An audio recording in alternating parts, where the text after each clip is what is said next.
I found this in Dad's trunk. Boy showed biker kids shoes. What 183 angels discovered shocked everyone.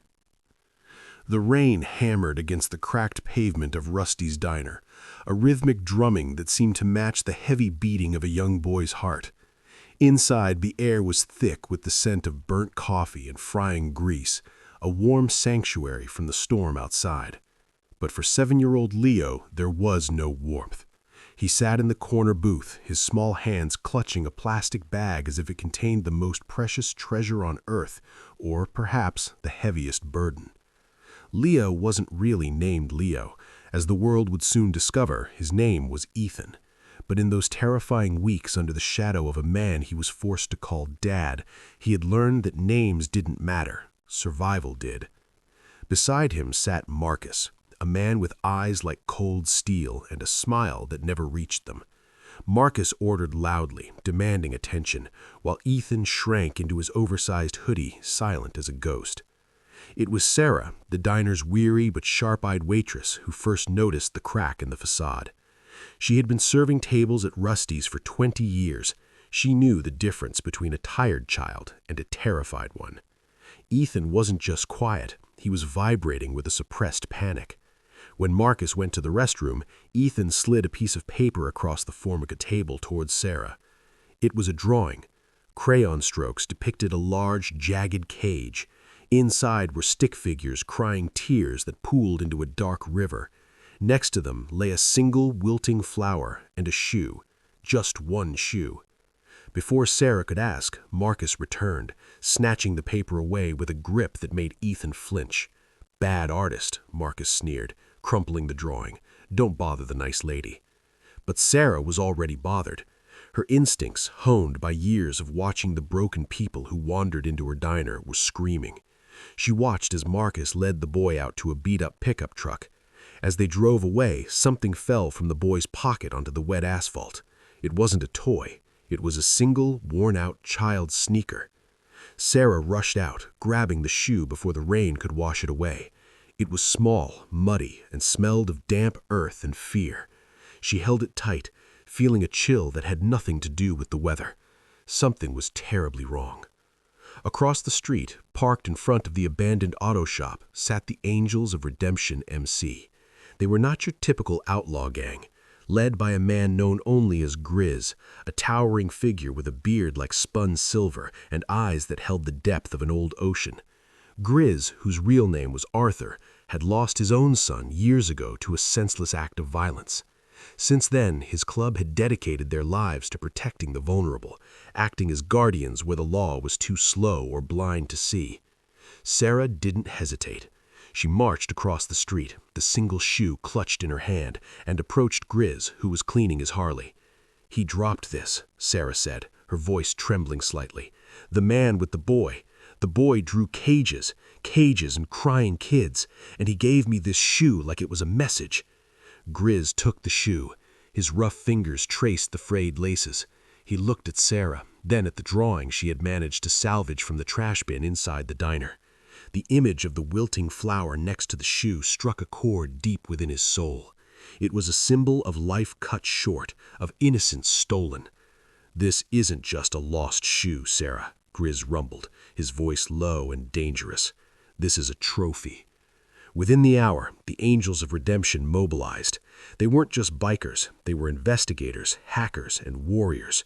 One of their members, a former cybersecurity expert known as Switch, dug into the license plate Sarah had memorized. The results were chilling. The truck belonged to Thomas Rask, known on the streets as Marcus. He was a ghost, a man with a record of abduction that spanned 3 states, yet he had somehow slipped through the cracks of the justice system repeatedly.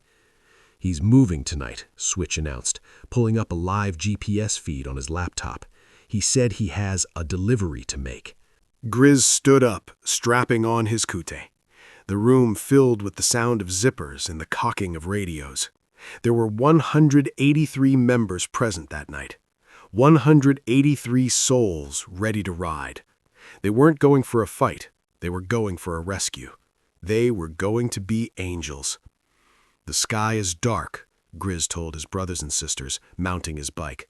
But we bring the light. Let's ride. The roar of 183 motorcycles tearing through the rainy night sounded like thunder itself. They descended upon the industrial park, a desolate wasteland of rusted warehouses and overgrown weeds. In the center of the lot, Marcus's truck was backed up to a loading dock. Men were unloading crates, but these weren't filled with goods. As the bikers surrounded the perimeter, cutting off all exits, the truth was revealed. Grizz kicked open the back of the truck. What they found stopped the hardest hearts among them cold. Hidden beneath a false floor was a compartment packed with dozens of single children's shoes.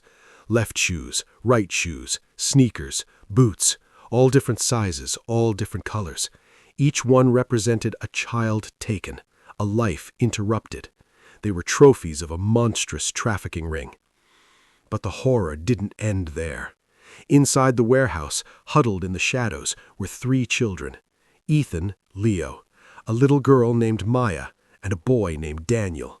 They were malnourished and terrified, clinging to each other in the darkness. When Grizz stepped forward, removing his helmet to show his face, he didn't look like a biker. He looked like a grandfather. He knelt down, bringing himself to eye level with Ethan. "You're safe now, son," Grizz whispered, his voice cracking with emotion. "The angels are here."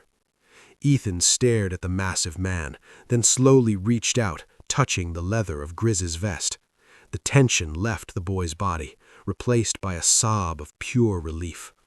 The police and FBI, alerted by the club moments before the raid, swarmed the scene. Marcus was arrested, his face pale with shock as he realized his empire had crumbled in minutes. The investigation that followed dismantled a multi-state trafficking network, saving hundreds of children who had been lost to the system. In the weeks that followed, the story of the 183 angels swept the nation. The media couldn't get enough of the bikers who had traded intimidation for compassion. But for Ethan, Sarah, and Grizz, the headlines didn't matter. What mattered was the future. Sarah, whose instinct had sparked the entire rescue, officially adopted Ethan.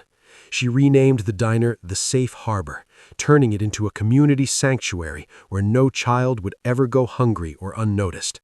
The corner booth where Ethan had drawn his cry for help was kept empty, reserved as a reminder of how close they had come to tragedy and how far love could take them.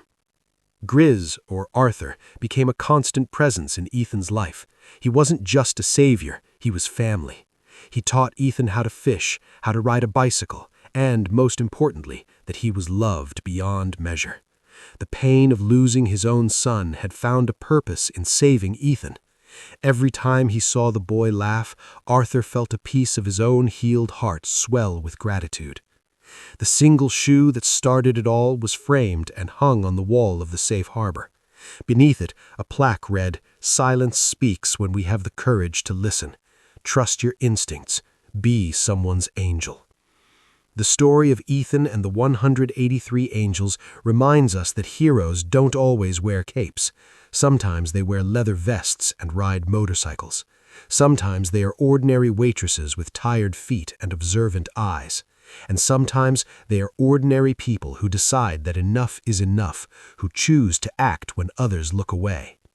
Evil thrives in silence, but it cannot withstand the roar of compassion.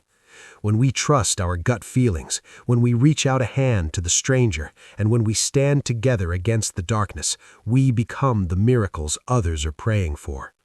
Ethan's journey from a terrified boy in a trunk to a loved son in a safe home is proof that no matter how dark the night gets, the dawn always comes for those who refuse to give up hope. If this story touched your heart and reminded you of the power of kindness and second chances, please like, share, and subscribe to our channel. Your support helps us spread these emotional stories of hope to millions around the world, reminding everyone that there are still angels walking among us. Don't forget to tell us in the comments where you're watching from. Let's fill this space with light and unity. Together, we can make a difference. Thanks for watching.